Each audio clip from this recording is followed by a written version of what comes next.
kuja kufanya ibada pamoja nasi, na pia tunawakaribisha katika mji huu wetu wa Kimana, na kwa sababu tunajua wewe unalipenda kanisa, na sio sasa ukiwa rais wetu wa taifa letu la Kenya ulianza kulipenda kanisa. Nilikuona wakati wa referendum, wakati fulani tulikutana na kina Segel pamoja na wewe na mahakimu na watu ambao ni wa sheria, ukitujulisha ya kwamba tuheshimu kanisa na vipengele fulani zisiweko kwa sababu ya kanisa. Na kwa hivyo wewe umekuwa mtu ambayo si sasa umependa kanisa, ulianza kuonyesha zamani ya kwamba wewe unalipenda kanisa. Na kwa hivyo sisi kama watu wa Kimana, hawa watumishi wa Mungu wameniambia nikupongeze na nikwambie wanakupenda kwa roho zao zote na wanakupokea kwa moyo wao wote. Mheshimiwa Rais, sisi ni kikundi ambacho ni cha makanisa yote yale ambayo yako Kimana, bila kujali dini. Tumekusanyika pamoja na tumekuwa na mikutano kadhaa wa kadha kila mwaka. Tumekuwa tukifanya mara 2 kwa mwaka. Kuna mkutano tunafanya, tunaalika wahubiri kutoka sehemu yoyote ya Kenya, hawa wa kwetu, na kuna wakati pia tunamlete kiongozi kutoka mhubiri kutoka nchi za nje. Na tumebarikiwa. Tulianza kwa udhaifu, lakini tumeendelea kuwa na nguvu.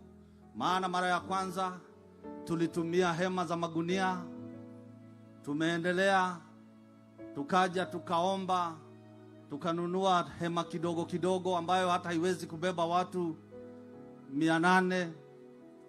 Tumezunguka na tumetembelea washirika wetu hawa wote, tukiwaomba waweze kusupport hiyo mikutano, na wamekuwa wakifanya hivyo, including viongozi wetu, governor na wale wengine wote kama State House Controller.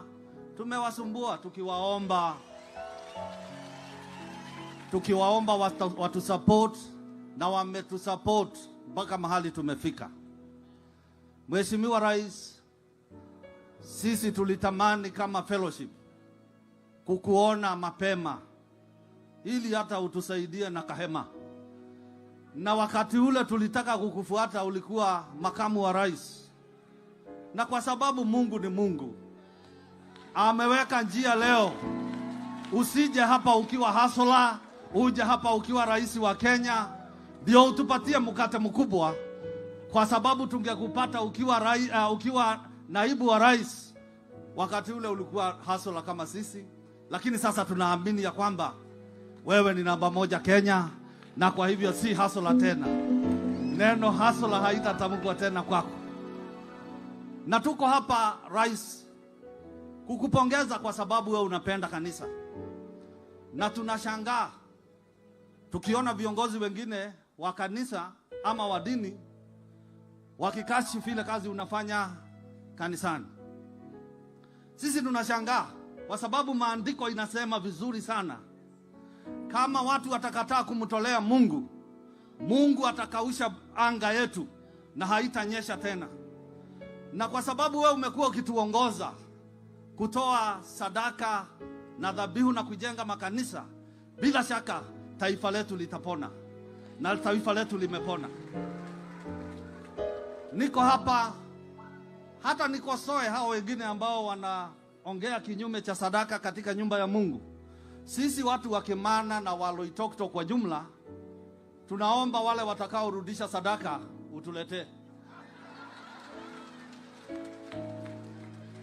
utuletee, kwa sababu bado tunataka kujenga kanisa, bado tunataka kuhubiri Injili, bado tunataka kwenda mataifa. Hatumalizi huduma hapa, tunataka kwenda mataifa. Tumeona nchi za nje makathedral yamefungwa. Ni sisi tutalipa deni kwao. twende tukahubiri huko kwa. Kwa hivyo Mheshimiwa Rais, tunamshukuru Mungu sana umekuja hapa ukiwa wewe si hasla, lakini tunaomba tu utununulie hema. Utununulie hema.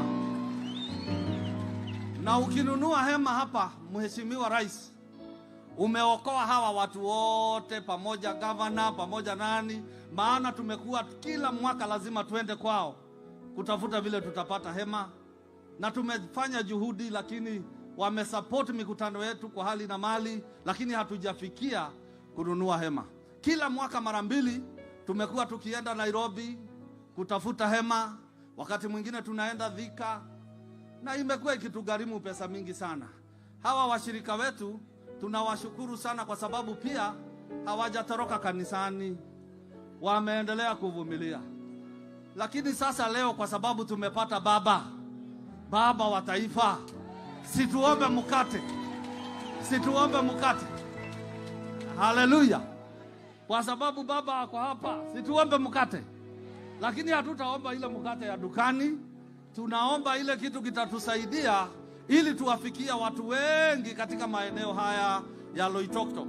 Hema hiyo ikipatikana sio ya kuhubiri Kimana peke yake, itaenda Loitoktok, itaenda Rombo, itaenda sehemu zote za Kenya.